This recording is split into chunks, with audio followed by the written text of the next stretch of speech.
हम करेंगे हर मजलूम की हिमायत। बिस्मिल्लाहिर्रहमानिर्रहीम। अस्सलाम वालेकुम। मैं हूं हुरैन फातिमा और आप देख रहे हैं हिमायती न्यूज़ HD चैनल। नजर डालते हैं आज की अहम खबरों पर। मुस्लिम लीग नून ने खैबर पख्तूनख्वा असम्बली में मखसूस नशिस्तों पर मुंतखब अरकान से हल्फ लेने के लिए पेशावर हाई कोर्ट में दरख्वास्त दायर कर दी।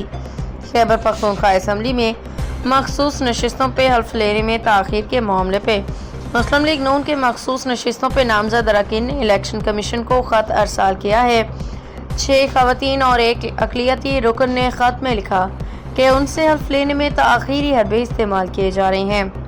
ख़त में कहा गया कि इलेक्शन कमीशन ने 2 जुलाई का मखसूस नशिस्तों पर मुंतखब अरकान की फहरिस्त जारी की है।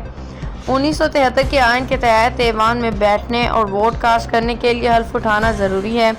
सुप्रीम कोर्ट ने 27 जून को मखसूस नशिस्तों पर मुतालिक अहकाम जारी किए थे। ख़त में कहा गया है कि मुतअद्दिद बार स्पीकर खैबर पख्तूनख्वा असम्बली को हल्फ लेने के लिए दरख्वास्त कर चुके हैं। ख़त में कहा गया कि chief justice Peshawar high court के पास इख्तियार है कि वो हल्फ लेने के लिए किसी को नामजद करें। अब तक के लिए इतना ही। मज़ीद खबरों और अपडेट्स के लिए देखते रहें हिमायती न्यूज़ HD चैनल।